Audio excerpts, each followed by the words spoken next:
Audio on Instagram, Twitter and Instagram, whatever. And yeah, his entire page is just dedicated to being cool, being an alpha male, and putting down women while trying to convince everybody how cool he is. But babe, we can see you. We can see you with our eyes. So in the comments section,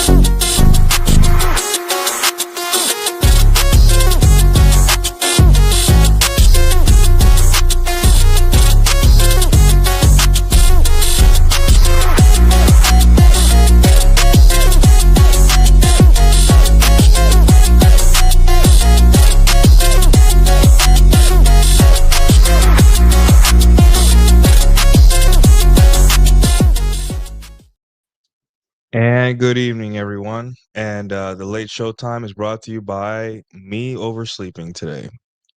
I took a quick nap, and then my Amazon Echo did not wake me up or didn't go off, and overslept. So yeah, just I kind of did too many things. I stretched myself too thin this weekend, so kind of like burnt out by the end. But here we are, sputtering to the finish line.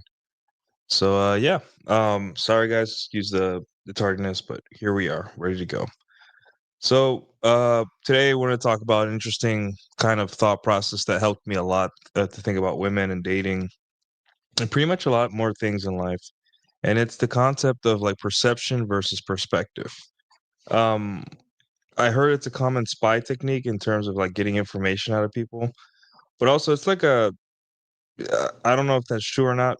I saw an influencer say it, but what I do know is that the way that the guy described it on YouTube in the YouTube reel that I saw was that he basically said that in order to get understanding and try to get information out of people, instead of always trying to rule that perception is reality or whatever, try to rule it as looking at things from their perspective. And this kind of helps you with so much in life because one of the things, in terms of understanding the world, understanding phenomena, and especially understanding humans and why they do the things they do, looking at it through your own lens and through your own projecting your own desires, wants, fears, etc., it doesn't really lead you anywhere. It just makes you more frustrated and it keeps you in this state of kind of near malicious ignorance where you prefer not to understand something if you cannot see it, if you cannot see the why and the how through through your own lens. And that's dangerous. And really, you know what, guys, that's most people and how they think about dating. Um, so yeah, give me 1 second here. Still waking up and coming to and all that stuff. Uh, interesting week. Very interesting week. A lot of emotions are high. I will say. Um, and I can see why. But guys, we have work to do. Life doesn't stop because of tragedy.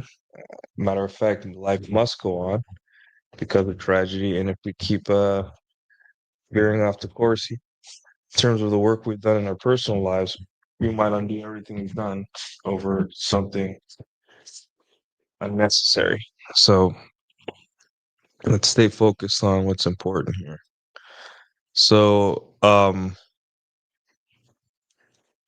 perception versus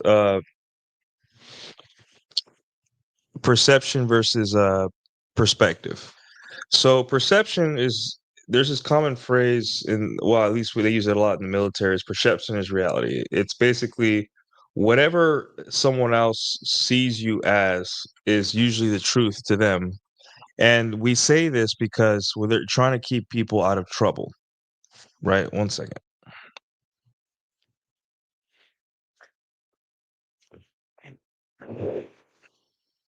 They're trying to keep people out of trouble. So, for example, if you we say perception is reality, let's say, hey, I was doing this. I was uh doing something that may seem from their perspective wrong, but I didn't mean it, or perhaps I didn't really want to be seen that way. In the military, basically, they're saying it doesn't matter because they have the power to punish you. So why are you even thinking about if they are going to take the time to understand your perspective of what you're doing or saying? So basically, it's just conduct yourself in a way that the other person who has power over you via by rank does not see that like as if you didn't owe them an explanation that what you were doing is exactly what you mean to do. And yeah, this works because they have power. Again, it's the rank. They have a higher rank than you, so they can say, "Hey, this what you're doing is wrong. The way you did this procedure, the way you're cleaning, the way that I just caught you red-handed doing something, it is wrong." Even though, there is a chance that if you explain yourself, um, it would kind of like make you innocent, or at least assign you forgiveness or absolve of what you were doing. Um, so essentially, if you go through life like that, you will then kind of always stay out of trouble, and that's really what the military wanted. The military was giving you phrases throughout early in your career to keep you out of trouble. So when they say perception is reality, the intent is to put the fear of God in you because you don't have the power to protect your own image through explanation. You just have to do it through action and through appearance. And this is why a lot of the times some of the guys that understood this, who tended to be some of the most like annoying, suck up, brown nosing guys that everything they do was performative, so the leadership would see them as better than everyone else. But even then, they tended not to do the work. Uh, it was for that. That was just reason, just to keep you out of trouble and to keep you in the good graces of others. So I get it. It was a well intentioned phrase. However, with dating, this doesn't work. um, Perception is not always reality when it comes to women. So think about this. Think about all the gripes and complaints that men and women have. Um, and think about all the gripes and complaints that men have towards women and women have towards men. And think about how much of it is just people relying on their own perception rather than the perspective of the other. So if you guys think about it, what are the biggest complaints that men have about women? And if we kind of like make a list, I would say one is that, it could be women don't really try hard in relationships. Women are just they're anti-relationship, or they're hypergamous. It's a big complaint. Oh, they always want the hot guys to Chad, the guys that are assholes and all that stuff. Women are confusing. That's basically the culmination of preferring perception over perspective. Is you kind of blanket say women are crazy, which is a cop out, which is you saying, because I cannot judge them by my own values as a man, my own biology values, or it's biological or societal incentives, then women are crazy, and you just put them aside as crazy. You don't put the effort to understand the why they do things, which you don't always need to know why every single woman do every little single thing in order to be successful with women. But it helps a lot. It helps you get over your rage phase. It kind of uh teaches you that women aren't really out to get you specifically, that they're acting out on their own best interests, and that allows you to reach the conclusion that, hey, maybe it's time for me to act in my own best interests, even though I have been, biologically I'm designed to sacrifice myself, and societally it is expected of me in return for nothing. So essentially, if you go through this thought process, you start to really clear up your gripes with women because you realize, hey, I've been judging women by my own metrics, my own biology, my own incentives, my own morality. And it doesn't have to be like uh you as a man. It could be you as a Christian, or you as this race, or you as this religion, or you as this background, this set of experiences.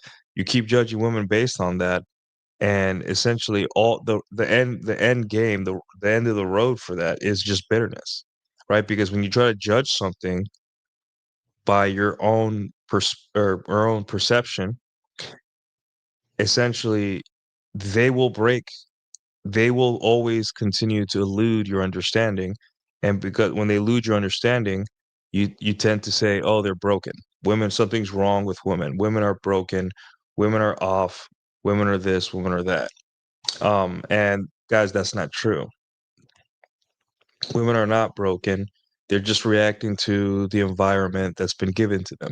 Are there individuals that are broken, that are, mentally unhealthy, um, spoiled, mean, shitty? Yes, but for the most part, they are acting the way that if we were women, and we have to understand that. And it sucks because now we can't adopt the victim mentality that we so want to too.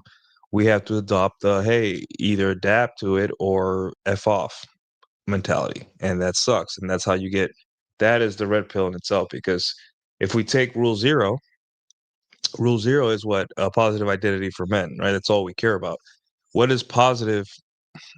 What is positive identity about not wanting to understand and accept women's real nature, right? So yeah, that's why perception versus perspective is so important, because it really opens the floodgates to understanding. It kind of gets you past your victim state, your red pill rage phase, and it gets you to the point where you can start applying this to other things and maybe other more nuanced behavioral patterns of women and people in general in life. And you tend to understand opponents easier, people that don't like you easier, people that don't care about you, and people that do like you and want to do the things. And then it kind of you kind of have this almost sage-like understanding of life now, because instead of projecting your own morality onto the world, and understanding, sorry, morality into the world, you are putting yourself in other people's shoes. So, yeah, it's very important that men understand this early and get over that. And there's a lot of pig-headed men out there that you'll say, "Hey, this is the truth about women," and they're just like, "There's something wrong with you," and that's because you are forcing them to go from perception to perspective, and that is a very painful process for men. I'm not. No one ever said it was going to be easy. So, yeah, yeah, I've gotten arguments so many times just because of my tone, not just about what I said. Exactly. So this is one of the things where, like, men need to understand. We always say, hey, um, women tend to agree with a lot of the red pill if you corner them enough, right? If you get them to the point where they feel comfortable, where they won't be judged, and they usually all say the same thing. I just don't like the tone. I don't like the way you said it, and that drives men crazy because it's just like, well, but truth is truth, and there you go. You are projecting your maleness onto women. Women are not like us. They don't use direct communication like men do. Put yourself in their shoes. As much as men hate it, you got to put yourself in women's shoes. You're biologically designed to protect your reputation, to speak to children, to speak in a way that doesn't hurt other people's feelings, at least not in their face. So you're asking women to be more like men, and it frustrates you greatly because they're not, and then you just become more bitter, angry, frustrated, despondent, whatever. I know this is a small example, but these are things that men need to understand. Like, it's never going to change. Women are not going to one day after a debate with them or watching enough red pill content going to be like, you know what, I'm going to be more like a man. They're just going to be themselves, and we have to deal with it forever, right? Yeah, medium is the message. It's not what you're saying, it's how you're saying it. Yeah. Yeah, and then, like like Jack would say is, "I can see why you say that." And that's really where the phrases like that kinda show your understanding of the opposite gender. And this is basically every argument about intersexual dynamics for the rest of time. It's gonna be the language of empiricism versus the language of emotionalism. I know, Rollo Tomassi says that a lot, but it's true. It's true because, I have been called to discuss this red pill shit all the time on the internet, and then I'll come in and some angry woman or an emotional man, a man raised as a defective woman will come in and be angry and out of touch, and I'll be stone cold spitting facts, prexologies, mental models at people, and this person will be angry, attack, ad hominems, this and that, angry. And I look at it and I'm just like, well, I can't get mad, right? Because this person is is doing what they're supposed to, which is, I'm not, okay, they're not doing what they're supposed to, but they're acting in a way that's not surprising based on their gender or their training, right? A woman is not supposed to, uh, a woman will focus on your tone, while a man, just like a feminized man will focus on your tone, because that is that is the way, that they are. And if you were put in their shoes, it would make sense. And because of for men that don't understand this, it shows like a lack overall of game, of savvy, because what other battlefield do you need to understand perception versus perspective more than interfacing and approaching women in a romantic or sexual way? Um, and once you finally get this perception versus perspective stuff, you can quickly see which men are good with women and which men are not. This is the defining thing. Men that complain about women's innateness, the who they are constantly, right? Like obviously we as men, even if you're great with women, you're always gonna have some kind of gripe. It's who we are. It's just a little pressure valve. We get together and say, "Yeah, women, am I right, guys?" But men that cannot understand these simple truths about women, especially like tone, um, how you deliver information, stuff like that, uh, they will struggle or are struggling with women to talk to them and get laid because, again, you cannot logic your way into pussy. You cannot um you cannot explain to women this and that. You should do this. You should, like, compelling them by your what do you call it? Your non-existent authority over them. And that's how you tell guys. And that's why I know. That's how I know. I'm like, you're still stuck on this thing. How the hell do you get laid and be happy with women? Either that or you're gonna have to get a girl that's constantly playing a character, which is everything you say goes. And no one wants to be with a woman like that unless, they're desperate for their own view of the world to be validated by a woman. So which is why I don't get shows like Access Vegas or Home Math. None of those bimbos women give two fucks about the red pill. Why even discuss it with them? They'll never really get it or care. Well, those women are used. It's more for marketing. Hot chick, big tits. On the show to talk to men about stuff. Sorry, to argue or to agree, argue or to add points. They're there for themselves. They want the clout. So, yeah, and the truth is, guys, they don't. They don't really care. Again, women only go to what's popular. And if in her city she gets invited to a show with millions of subscribers, millions, thousands of watchers, it's hard to say no, right? This is a great opportunity for her to boost her social media, what she's selling, which is usually pictures of herself, right? And why wouldn't she? So, uh, we have to understand too that it's not only about men understanding women, it's a men understanding other men, right? So when we say, hey, why are women on these shows? It's because being a YouTuber is not easy. right? It's not easy. The money is not consistent, so you need to do something that's a tried, proven formula. And when you find a formula that works, it's kind of like you're securing your paycheck, the rent you got to pay to survive, your bills, the what you got to pay to your employees. They have no choice but to follow the tried and true formulas. And again, like this week, we saw a lot of that, where we saw a lot of like very kind of shameless grifting over people people's death. And everyone has their own way of going in. This is a free country, and we are allowed to discuss what we want. But some people did it better than others. Some people um, were very cringy, and tried to use his death as a call to arms for their own little hype train of an action.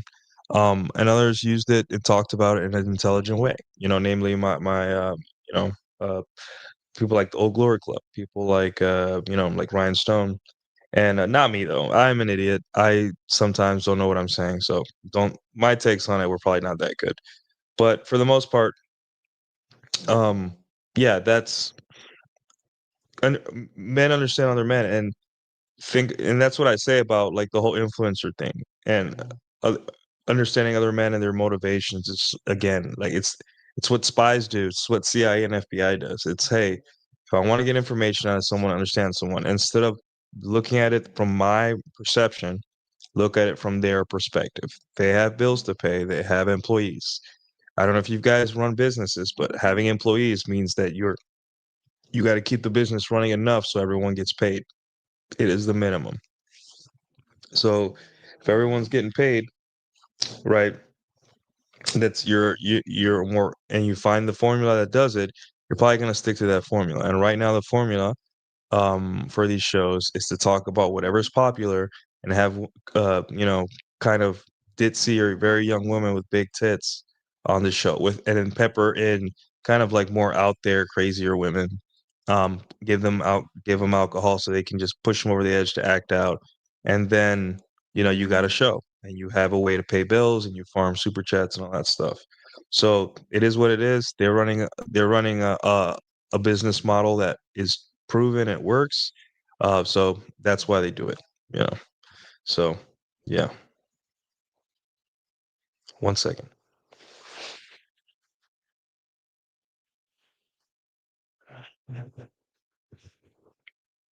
So back to what we were talking about. So excuse me. So essentially, guys, perception versus perspective. It's not only for understanding women, it's understanding institutions, understanding political parties, understanding different different people. Not only men versus women, women versus men. Women versus men. Women tend to be solipsistic, right? So their innate solipsism precludes them from having to understand men, because women just are, and men must become. Women are pretty, so they have a force field around them that us men kind of maintain. Like, hey, you can do whatever you want, you can say whatever you want, but due to the fact that we worship you, we want you to be safe, and we want you in our spaces, blah blah blah. Women tend to uh, be absolved from that unless they meet a guy with high standards. And this is where this complaint, you see women complaining on the timeline a lot, is that their whole lives they were told that nothing was wrong with them, mostly implicitly, but that every mistake they made was someone else, that every blunder, every guy that let them go was someone else's fault or something else's fault. And then when they finally get to a guy that forces them to kind of like reflect and make them feel like they're the ones fucking it up for themselves, um, then they flounder and they complain and then they get bitter, just like men would, right? Because again, they thought their whole life it was perception, not perspective. So the way it usually happens is that women get late in their 20s or early in their 30s, And then, they start to complaining, like, where's the men at? Where's the real men at? Well, how come men are like this? Like, men aren't, you're balding. Why aren't you settling with me? And women like this are bitter because they were never given the tools, or they're too arrogant to be like, let me put myself in a man's shoes. What would a man like? And the men that they've been with are also not telling them this because they don't want to leave. They're just happy she's there, whether it be sexually or romantically. They're just happy she's there. She doesn't want to go anywhere. So how could she ever know what she's doing wrong, or that she should probably start looking at this whole interaction she has with men, especially the men she likes, from their perspective? She won't. So they sputter, and then they get angry, and they just burn out, and then eventually they got to do something. They have to compromise in some major way, not because they're ugly, not because of anything else, but that they're too arrogant to put themselves in other people's shoes. And the same thing for men. Men that tend to not want to look at the game from the women's perspective to understand them, um, tend to crash, sputter, be angry, ha- constantly want to preach to women what they should do, and that they should be more like men, even though he doesn't say it like that. But you hear it. Men should, women should. I'm like, there is no should. There is what is, and what motivates people as individuals and as a society. You either get on board or complain, because the train is not stopping for your sensibilities. And that is a waste of time if you think so. But um, from the perspective of like dating, specifically dating men and women, from men to women, in the process of setting up a date, right? I've already talked about my system. It's nothing crazy, but yeah, you funnel women on, right? You may funnel women from a social circle, you may funnel women from a dating app, funnel women um, from other women. You may get a referral uh, from other women. uh, Approach, a day approach, a night approach, a girl coming back into your life, a girl giving you a second chance, whatever way you funnel women into your life, right? We've talked about the funnel, we've talked about the system, but what about dating finally kind of clicks and makes it fun for you? And it really is this. It's just like you finally stop seeing it as you trying to chase an animal that you don't understand, that you're just trying to close it off on all fronts. That way, it has no choice but to circle to you. Instead, you enjoy the hunt because you understand the animal completely, and you're trying to guess its next move. And there's a difference. You want the animal to kind of like fight back. You want the animal to run sometimes, not forever, but you want it to be itself. You want, if you were hunting Tyrannosaurus Rexes, right, and the Tyrannosaurus Rex just gave up, or yeah, just gave up, you would be like, where's the fun in this? Like, yeah, I hunted a T-Rex, but I don't feel like I did. So, um, it makes you think, hey, why is she doing this? Why is she doing that? Why would she? And if you understand women, via the red pill, this is where the red pill and dating and PUA, or whatever you want to call it, kind of intersect and kind of like neatly overlap each other. Because as you go through your dating life and dealing with women via maybe marriage, one night, or all the way down to a one night stand, you have the power to explain each one of her behaviors to yourself. You don't have to explain it to her, but you can explain it to yourself, and it makes sense. And it removes, ultimately, once you start accepting all these behaviors, your rage face. You start to move on to the next thing because it's over. Every behavior she does can be explained via evolutionary psychology, the red pill, etc. So why is she so nervous on a date? Well, because she's weaker than you. She's nervous because she's weaker than you. She's out of her element. She's outside of the part of the town she feels comfortable in. There you go. So what does that incentivize you to do now that you're in her head and you understand dating from her perspective? Well, you got to build comfort.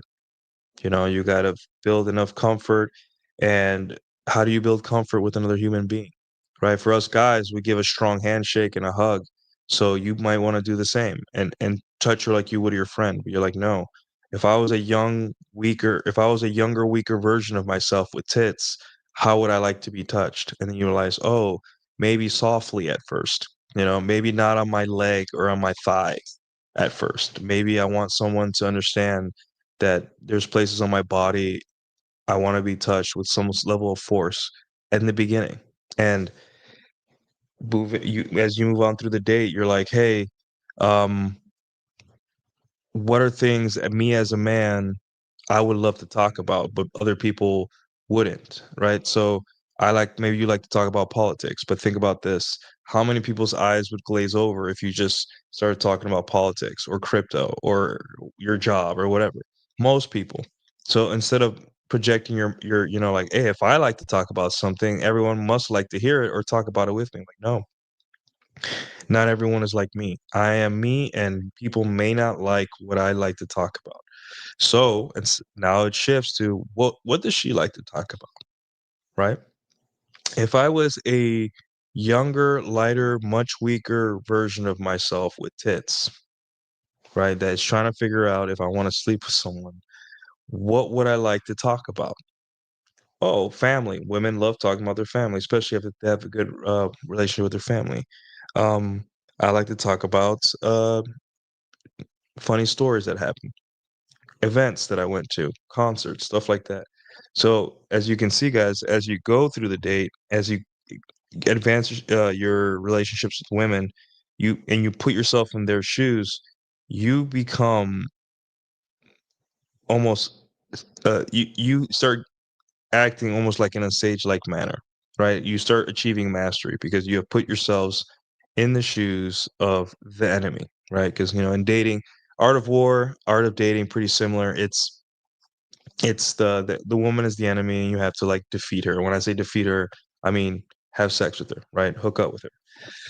So as you go through your dating life interactions with women, once you understand and put yourself in their perspective, things start going downhill. And I don't mean like you just like the pussy starts just flowing in, right? But you're more at peace, you're more relaxed. You accept rejection better, and you start asking the really tough questions about yourself, about women in general, and this is where ultimately the true understanding and peacefulness, inner peace that so many men desperately want in terms of women and dating, kind of comes in, right? Whereas some content creators that claim to understand women will rant for hours, like make 3 hour long videos, 2 hour long videos about what women should do and why they suck or why they aren't better. Um, Whereas you have put yourselves in the shoes of women for a little bit. You humored them and be like, why would they do this but act like this? And then you finally understand it and you're just like, oh, cool. I don't need to do a video. I don't need to be angry. It's just they're acting in their own best interests. Why would anyone be mad at someone who's acting in their own best interest? It's annoying sometimes, but you can't be mad because you should be doing the same too. Um, Especially in your dating life.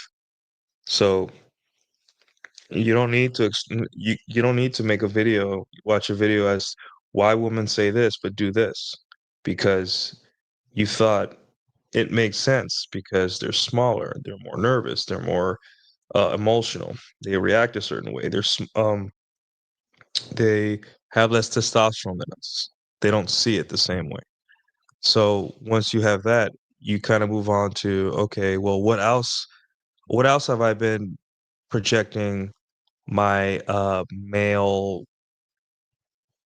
values and male biology on? And should I fix it? Should I change it? That way I don't end up pushing them away or end up being angry myself because they're not acting the way I expect. So, anyways, let's do a quick break and I'll be back.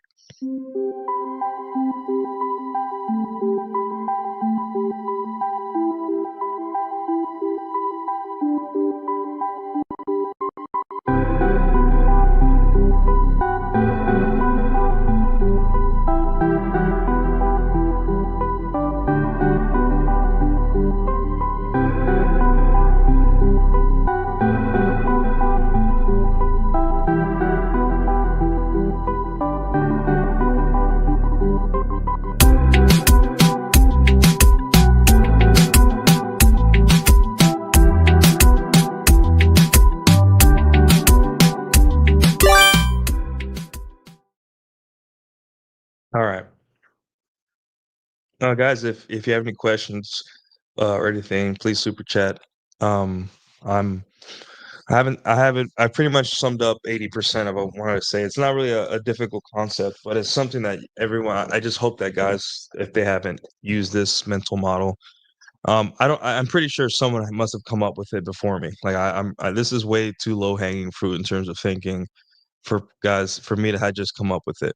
But it's helpful. It really is. Like there are a lot of times where I'm like, "This bitch," but then I look back, everything that women do that's inconvenient for me as a man, they're not doing it because they're malicious or they hate you or they wanna get back at you.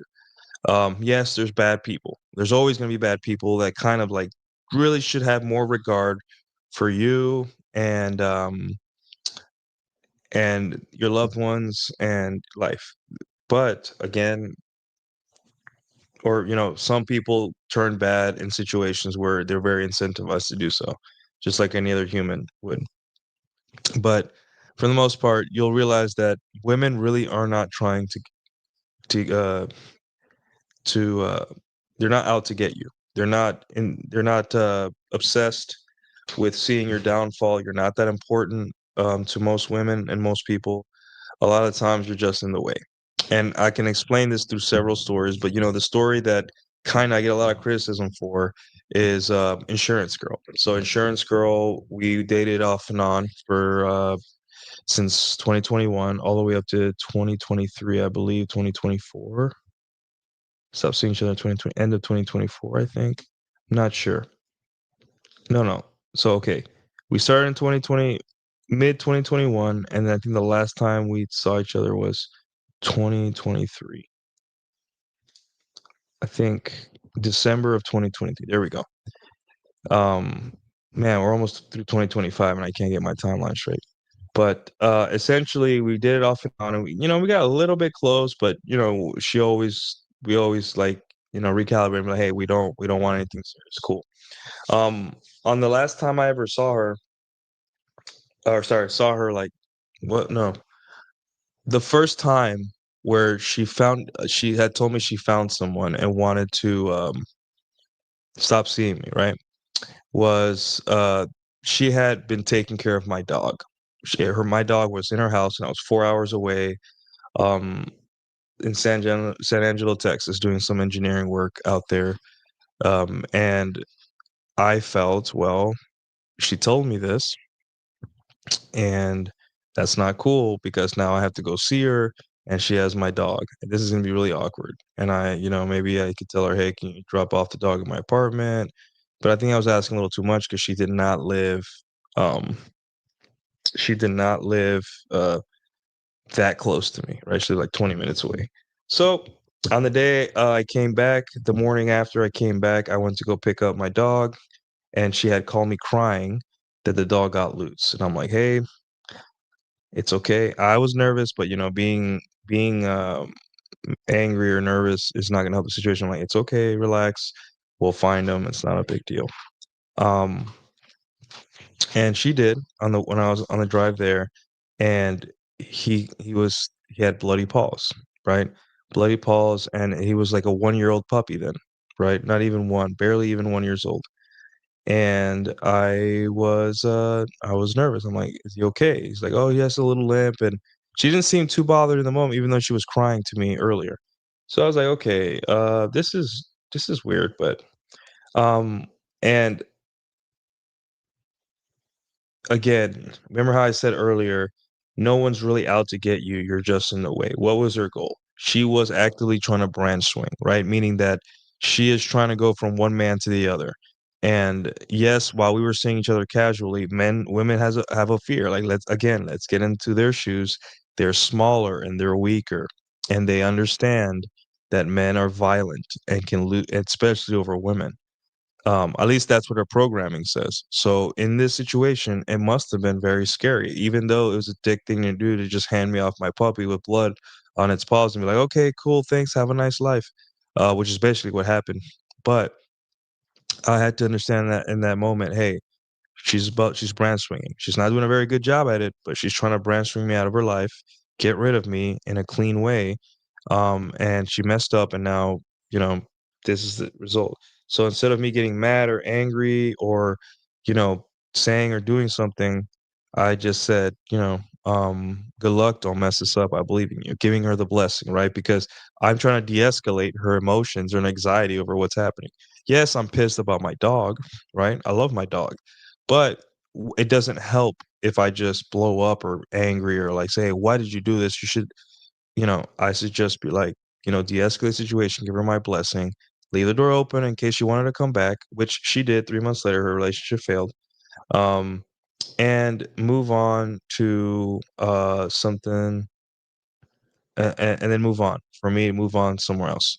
Um, and really, if you use the perception versus perspective model, that's what I use there. I get a lot of criticism because men are just like, you have to stand up for yourself. I'm like, there was nothing to gain from standing up for myself. There was everything to gain from just getting my dog back, getting out of there, taking him to the vet to sure that he wasn't too hurt or anything, and then going back home. Like, there really wasn't much to gain from that, right? So, yes, it sucks, but that's navigating women. Okay. No one ever said that every part of navigating women would be a cool, awesome journey. There's going to be ups and downs. I had a lot of good times with that woman. And really, this was just a little bit of a bitter end. I can't be too mad. So that is the benefit of thinking like this. It gets you out of sticky situations with the least friction possible, and helps you kind of move on faster and get over it and realize that why she did that. It wasn't because she's some malicious, evil bitch that, hated me and my dog and wanted to see me kind of like suffer. It is because she was trying to brainwash me out of her life. She's doing a very bad job at it, and I needed to hold her hand through what she's supposed to be good at. So she's probably a little bit incompetence. So instead of me making it harder for her, like, let me make this as easy as possible. Hand me the dog. Okay. Um, I said verbatim, so I guess we can't see each other anymore. She's like, no, I'm sorry. I'm like, okay. Well, good luck, and don't mess this up. I believe in you, right? Giving her the full blessing, right? We matched about that was like early February. We matched at the end of May, around the end of May that same year. And I I matched, I hit Hinge, or it was on Hinge. I hit like on her photo, and then about 5 minutes later, she five like 20, 30 minutes later, she messaged me with hearts like, oh my God, Nuke, like where have you been? Oh my God, why did you never um um why didn't you never hit me back up? And I'm like, oh, I thought you had a man, blah, blah, blah. And then we started hooking up for even longer. We hooked up from May to December, just hooking up once every 10 days ish on average, just hooking up. Sometimes a little shorter, depending. But yeah, that's that's perception versus perspective. In that moment, if it was a guy, it was a friend, yeah, I would have sat him like, yo, what the fuck, dude? Like, I trust you with my dog, right? Because that's a man. I can talk to him like that and use a stronger tone because men respond to direct communication. But for her, she's scared to death. She had this big 6 foot tall Dominican guy that, would constantly, you know, dog her out. She doesn't know how I feel about this whole situation of her moving on. She thinks she may think, "What if he's in love with me? Fuck, I'm stuck. What do I do?" Instead, I'd be like, "Hey, it's like approaching a crazy person or a person with a weapon, right? I understand you're scared right now. Put the gun down. Relax. I'm not here to hurt you. Just give me the dog, and I'll leave." We made a negotiation. I got my dog, and I got out of there. Clean cut, no drama. Just was a little mad because my dog was limping, and I was like seething a little bit, but I was like at the same time, just like, it's life, it happens, and then move on. So, yeah. If I C Fitness, you get one of these, sir? Thank you so much, best friend! C Fitness with the $5 one super chat. Thank you, sir. What are some of the things we can do to get out of our own heads and relate them from a perception standpoint? Uh, well, get out of our own head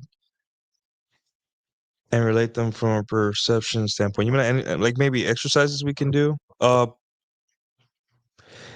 Think in your mind when you interact with the next human being. It doesn't have to be a woman. It can be any human being, right?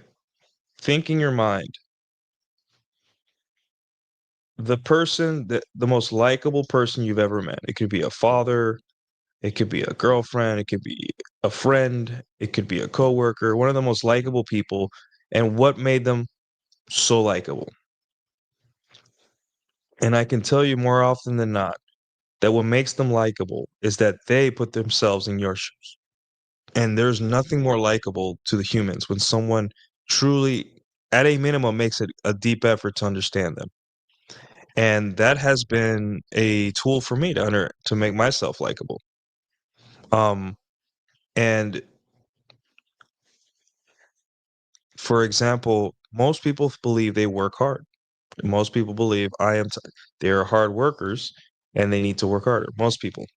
So if you tell someone, man, dude, you need to relax, man. You work too hard, and watch how friendly and likable you become to them. Right. And that's the whole perspective perception from perspective. Perception is like, yeah, they work hard, but so do I. And not everyone should be acknowledged for their hard work. Like we're all in this, we're all in this rat race together. But if you say, hey, I sometimes, even though I don't need it or require it, it's nice to get a little bit of acknowledgement for my effort in life. So let me acknowledge someone else because it's not all about me. So let me get into their head and be like, hey, I know you, man, you work so much, man. When do you take time for yourself? You know? Um, and you realize that it may not win them over and it shouldn't. If it does, it's a little weird, but it should at least their guard should be coming down. Um, and these questions escalate. And I have some really like good questions that I ask women on dates, or I used to ask women on dates that kind of they're like, "Holy shit, he's not one of those guys that uh, kind of talks about themselves and only thinks about themselves and imposes himself on me. He's a guy that truly, genuinely understands me." And guys it's the whole astrology thing where guys believe, well, astrology is stupid. It's dumb. Well, that's because you're applying your own male understanding and biology and rationality onto it, right? Why do women like astrology? Because to us, we see the world as something to conquer, like the environment to conquer. We build buildings, bridges, shelters, roads, whatever. Whereas women, the world happens to them. So that's why they like astrology, INTJ. They like certain stories where women are the victim or whatever the stuff, because to them, their biology, their innate solipsism precludes them having to build and take responsibility for their actions, the whole accountability thing, right? So because of this, they enjoy astrology. So instead of you criticizing or telling astrology is dumb, ask her, oh, you're a Libra? I've heard bad things about Libra or something a little bit more creative than that, but so and so forth, right? And you'll see that it's kind of crazy how they respond. And men are like, really? Women respond to even the smartest, most accredited women will respond to this because it's not so much about the astrology. It's that you're putting yourself in their shoes and they finally can be themselves. And you're not just some male that doesn't understand them. It's like you truly can get in their shoes and uh, connect with them on that level. So, questions like I asked, "How are you feeling today?" That's a strong question to ask. Not a question maybe for the beginning of a conversation, maybe halfway. I usually sprinkle it in. I'm like, "Oh, sorry. Please excuse me. I forgot to ask you. How are you feeling today?" And women are just like, well, like it's almost like there's a look of shock, right? Because you have now generally separated yourself from any other dude that is just like talking about himself or get her to talk about what he likes or whatever, right? Like very surface level, shallow conversation. Now we're getting deep because now I am in your world and I'm trying to understand you from your perspective, not from my perception. So, yeah, think of it like that. Think of the most likable people you've ever met and realize that they were likable, right? Is because there is a level to which they under they looked at life through your eyes, or at least made an honest effort, um, and you went along with it. So, yeah, good question though. Appreciate it. But yeah, guys, that's that's essentially it. I don't have much else to add. It's a pretty short topic today, but it's not something that easy, right? Um, it's not something that you could just learn, right? It's something that you have to take time to get over your own ego, get over your understanding of everything, um, and kind of realize that what's important about life is people. It always has been.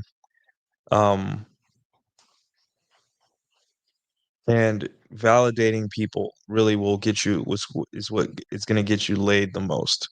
Not at your own expense, not at the expense of making you look stupid, not at the expense of your own dignity, right? But validating people in a way that you maintain your dignity and your attractiveness to them, um, but also make them feel good, make them like almost addicted to like, hey, everyone else it doesn't talk to me this way and makes me feel understood or seen. You know, girls have these the little languages. Oh, he makes me feel seen. That's essentially what you want to make women feel seen and all that stuff. So when talking to women, think about it like that. You just want to make them feel seen. So yeah. Trying to think what else. Anything else to add? New Substack article dropped earlier today. Um, it's about people, the armchair experts of the dating world. Kind of, let me see how it's doing. I just published it this morning. See how it's doing.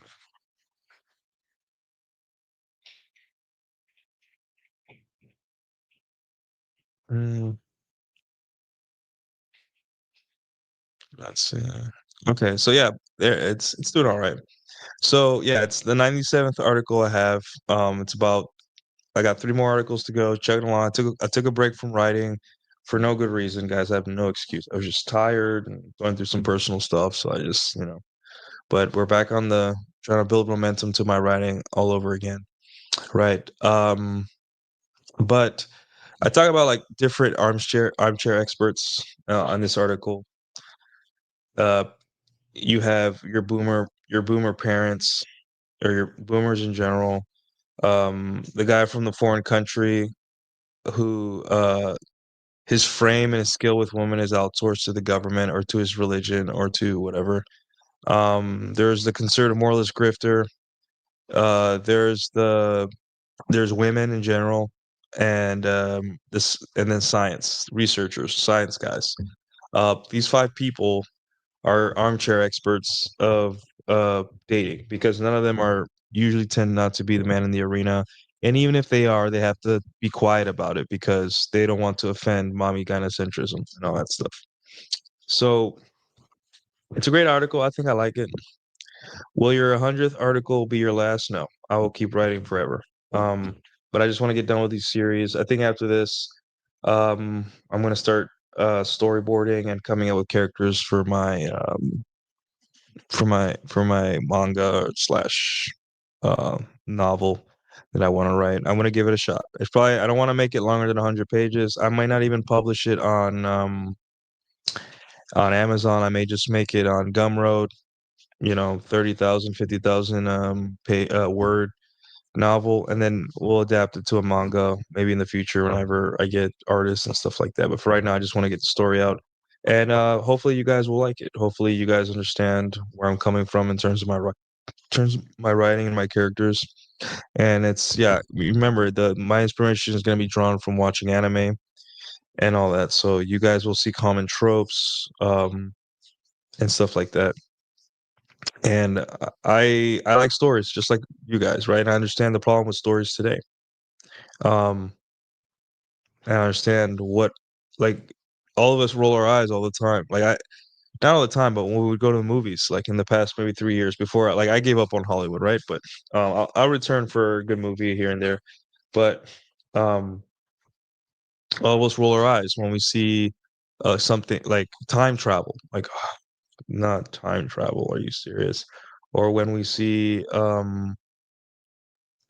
too many lore dumps, or where things get confusing, parallel universes, stuff like that, and you're just rolling your eyes and just like we're tired of it. There's really nothing time travel that will improve your story. Like let the events happen and let them happen linearly, and forget about time travel. So yeah, have a villain in your story be a Jack Napier. So I think it's just gonna be Jack Napier, or or you Grim Villain. You're it's in your name, Grim Villain. So maybe you're Billy the Villain and all that stuff. Um, you hate sci-fi that are also horror. So you hate like Alien versus Predator, like um maybe zombie movies and video games tend to be horror or sci-fi. I love just pure sci-fi without some horror evil elements. So you like kind of like what, Star Trek and Star Wars?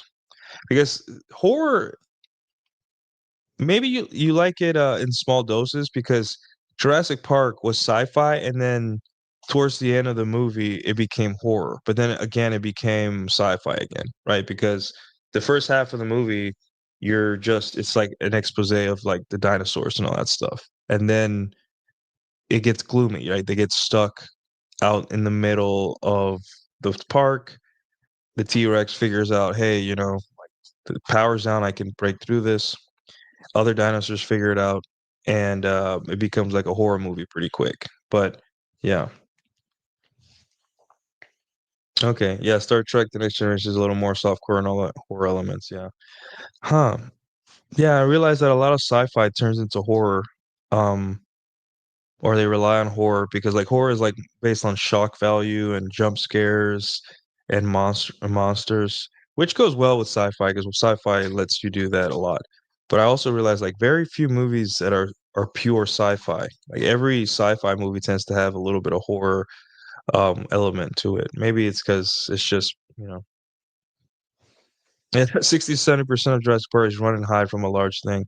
Yeah, it becomes horror movie. And they try to do it with like the second the second movie of the new series was basically them stuck in a with like this psycho dinosaur creature and all that stuff. And I'm just like, you know, it's pure horror. They went too much into the horror thing, and it's just like, no, I kind of want to see more dinosaurs and less hiding and waiting for something ominous to like pop out of the shadows. I'm not trying to watch like Jason, but with dinosaurs. I'm trying to watch dinosaurs with a little bit of Jason, but whatever. Um, but yeah, like hopefully, no, I'm not gonna write.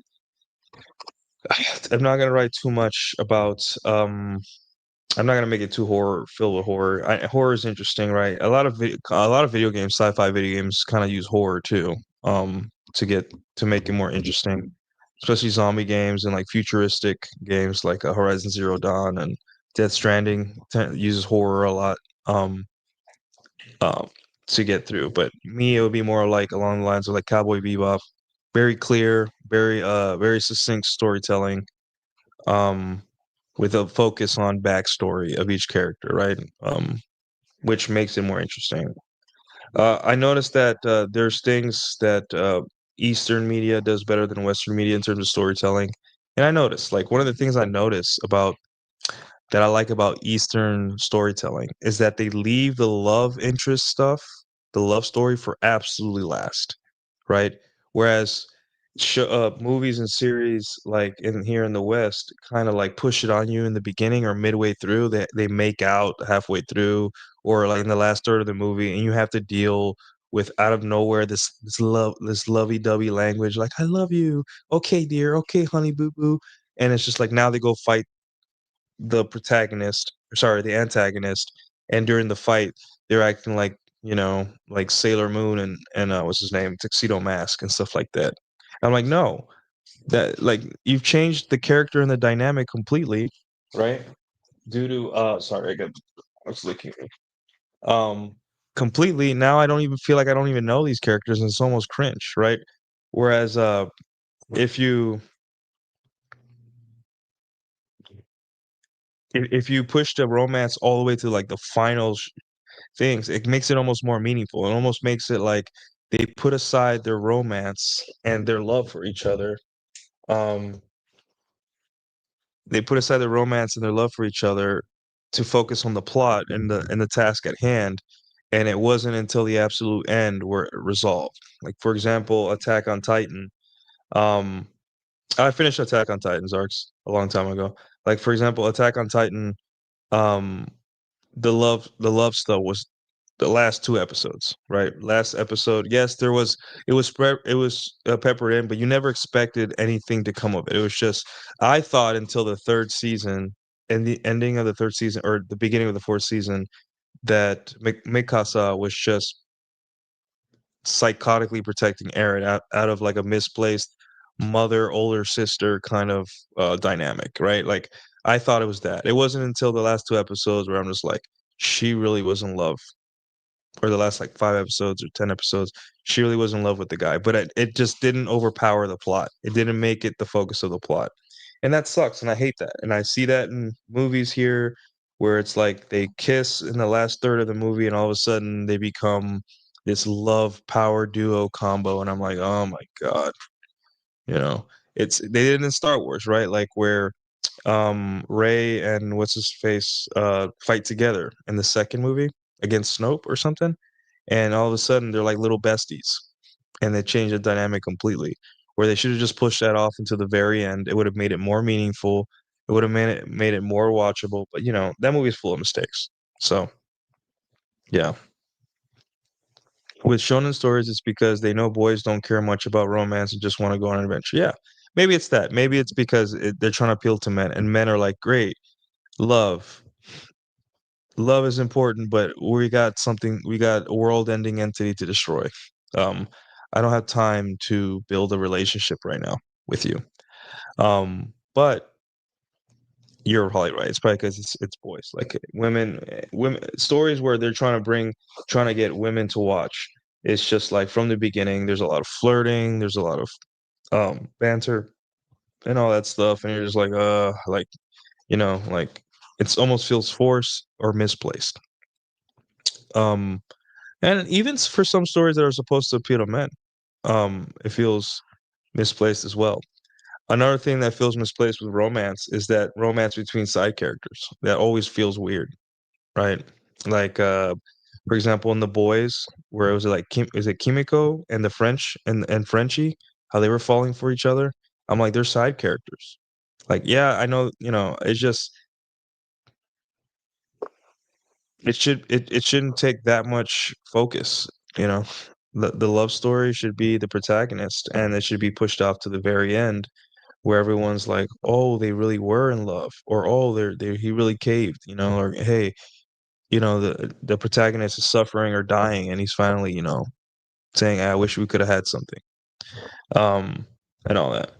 But who am I? I am just a guy who's never really written anything, but I could tell you what I don't like in stories. Um, and it's that it's essentially forcing you to kind of like accept a new dynamic between characters that seems unnatural, and it kind of transforms them, and you feel like you don't know who either of them are, and it's just weird. um that being said, a lot of sci-fi does a lot of endings good. I'd say one of the best endings to sci-fi was like the original Jurassic Park movie, where Dr. Alan Grant is sitting in the helicopter, and he's looking out the window as they escape the park at I think it was pelicans flying, right? And his theory was always that dinosaurs were closer to birds than they were lizards, or they are basically the ancestors to birds. And when he even though he was suffering, he saw the death of people. He almost died, and he had to live out in the island, probably shitting in the woods, scared for his life for a couple of days.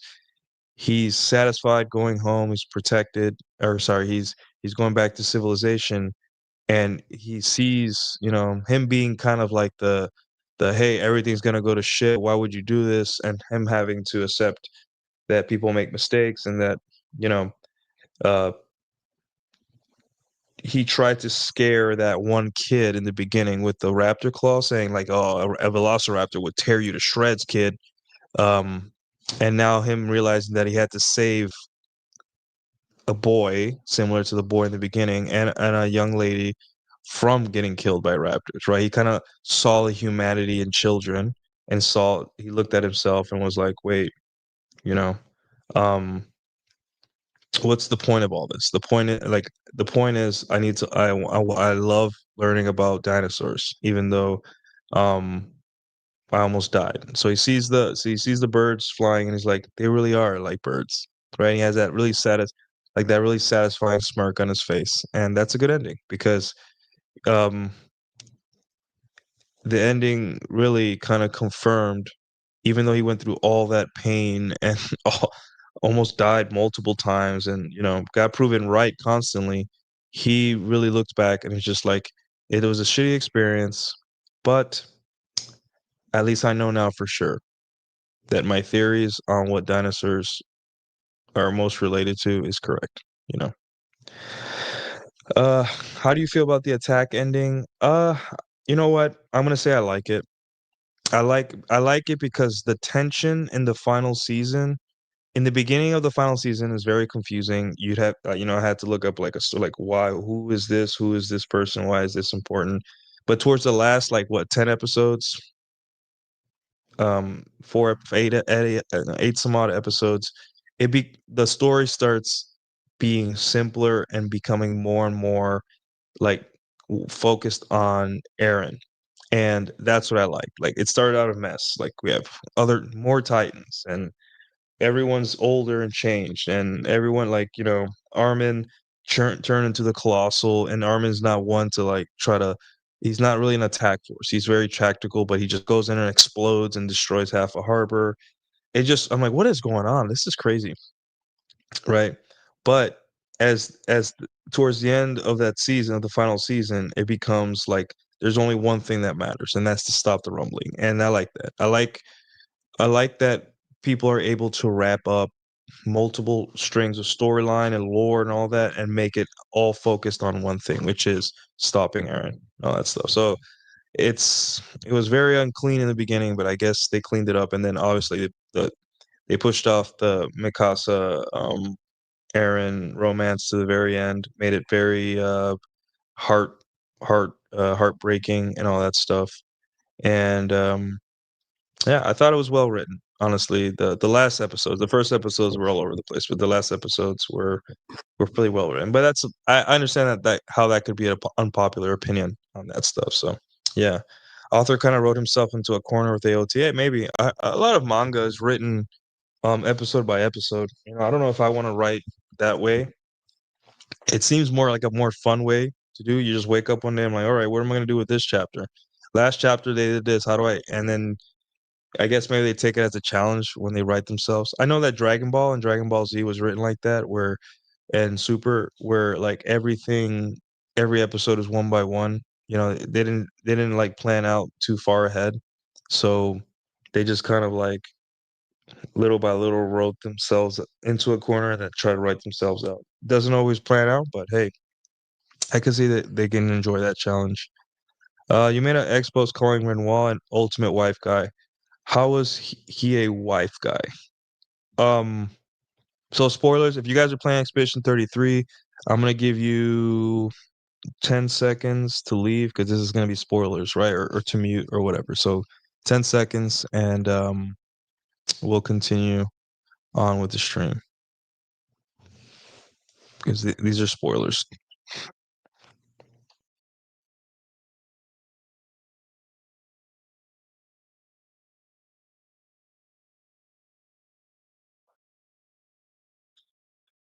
All right. So in Expedition 33, there's two Renoirs, right? There's the real Renoir, the Renoir that, as you know, is the curator. Um, and then there's the Renoir that is the painted Renoir. And painted Renoir is the creation of Aline, which is the paintress, which is real Renoir's wife, right? She uses the canvas to escape from her grief, and paint a world where she has her verso, her son and her family all intact, and things were like everything like everything's back to normal, even though it's a fake world, it's not real. Painted Renoir is constantly trying to thwart the expedition's efforts to get to the paintress and kick her out, right? She she created him, but as he said, gave her all the painful memories of Verso's death. And he said, maybe as a punishment for not being there when it mattered. So real Verso dies in a fire, and Aline is inconsolable, and she goes into the canvas to grieve. And she creates a painted version of her husband, Renoir, and gives him all the memories of that fateful night when her son died. And he says, Peyton Randolph says, it's probably because I wasn't there. I wasn't there to rescue our son. Um, but when it comes down to like why Peyton Randolph is a wife guy, it's because he essentially will do anything to keep the family together, but on her terms, right? He is, hey, I'll do anything. But it has to be within the confines of what she wants. I exist because I do what she wants. I am I am trying to be the ideal version of her husband and all that stuff. And you can see how sick and twisted he becomes. He becomes a murderer, he becomes violent, he becomes irrational, right? Um he's not easily stopped. You have to fight this guy like twice and all that. And you can see how parallels to wife guys, where guys that their identity is derived from the fact that they're married, that they have a wife, and that they defer to the wife, they look up to the wife, they pedestalize the wife, they try to be a better man and be performatively so a better man, um, only to just wreak havoc and destruction on others, and especially their own family members, like their children and friends and all that stuff. And that is why I say Peyton Renoir is like a wife guy because it's the same. It's the same effect, except it's it's a video game with violence and swords and guns and all that stuff. So yeah, yeah, that's what I was saying. Like I meant Painted Red Noir, which is the one that I posted. It was Painted Red Noir. So yeah. Um, Zarks, I agree with your take. Besides the scene when Aaron cried talking about Mikasa, other than that, great ending though. Depressing one. Yeah, I don't think there was ever going to be a non-depressing ending. I don't think there was ever going to be like, oh, cool, we defeated all the Titans. Let's hold hands. I'm like, there's just going to be a lot of sacrifice and pain. Like, you don't go from like Commander Irwin charging in to certain death. I think there was going to be a lot more suffering after that. So, yeah. Um, I think Aaron crying about Mikasa, I think that was okay. I think that was good storytelling, in my opinion, because um it kind of showed how much Aaron didn't want this to happen, but it was just part of the plan, right? And it just showed his humanity, and it just showed that, hey, I'm still the good guy, but I just was forced to do the worst thing imaginable, which is to genocide 80% of the world. Like I still am like I'm still nervous. I still like Mikasa, and I'm still, um still a boy. Really, I'm not that old. I'm gonna die soon anyway because of the Titan within me. So, I really liked her. I think that was good. I don't think that was that bad. The thing is, like, I always viewed Aaron as very human. He seemed to be the most human character to me. And then even towards the end, where he became like kind of like a shadow of himself, I still saw humanity within him. and all that stuff. Even though like I knew like there was some reason he was the way he is, right? But that's just me. Yeah, he's just a team guy that wants to get laid.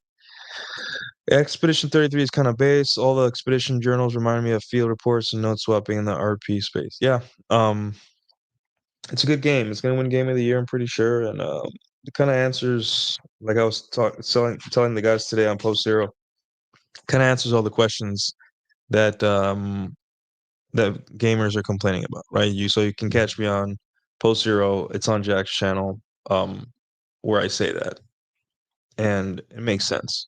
So, guys, we have 1,605 of you in here. We have 1,500 of you on X and 21 on YouTube. So, guys, come to YouTube. Come to YouTube and like the video. Support us. Why not? So,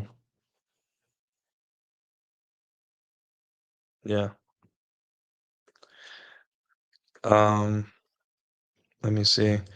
So yeah, guys, storytelling, right? I already know what I don't like, and that's I'm just gonna write down um everything I don't like in stories, um, and everything that bothers me, and it should it should kind of like guide me into what not to do, or at least what to minimize or eliminate.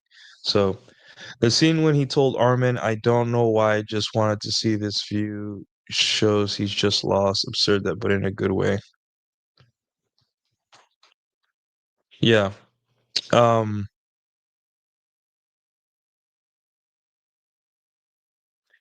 yeah, and the thing is like when Aaron was doing his whole thing, he's masterminding the end of humanity, right? You stop seeing him as like a teen boy that's hard-headed and always getting himself into trouble. Like, Levi's always telling him like, you don't ever know what the fuck you're doing, you're rash, whatever. But then we start seeing that he's like very calculated and he just says things. And even when he was like insulting Mikasa and she was crying and all that. I think he punched Armin and all that stuff. You knew deep down there's a reason for this, right? There's a very like this. He's playing 4D chess. Like there's no way he's just not gonna say these things just to say these things, right? Um, but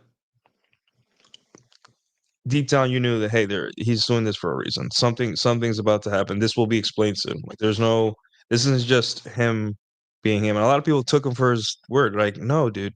Like the writing of this show is very deceptive. The whole show is based on deception. If you look at the show like season 2 or season 3, like there's times where Rhina is about to bite his hand to become the armored titan before it's revealed that he's the armored titan. But there's another titan that everyone's worried about, which is Emir.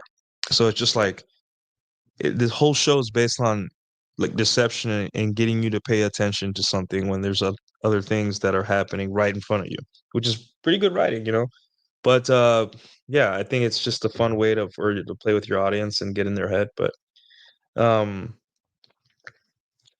ultimately, Aaron was still Aaron the whole time through. It's just that he had a lot of trouble accepting that he was gonna die. He wasn't gonna be happy with his friends, and that the only thing he really cared about was carrying out destiny, which he had to. He had no choice, and giving his friends a little bit of time to enjoy their life. So, yeah. Yeah, Aaron understood that he had to be sacrificed with 80% of the world to end the Titans. Yeah, it was just that. It was just like and it makes sense he would act like that. That he had to distance himself from his friends because if he spent too much time with his friends, it could probably change his mind or change events. He had to tell Armin and Mikasa, "Fuck you guys." He had to. Like it made sense. He had to distance himself emotionally from them. He he was losing his mind. He wasn't okay in the head, and he set everything up for them to come kill him, but it wasn't going to be easy, but he set it up, you know. So, yeah. Nuke, the real question is Loon or CL? Come on, Loon is my favorite. You obviously know. She's a little bit of a feminist and little pushy, but I think she's gorgeous. So, yeah. All right. Any other questions, guys? Let's take a break. and we'll continue.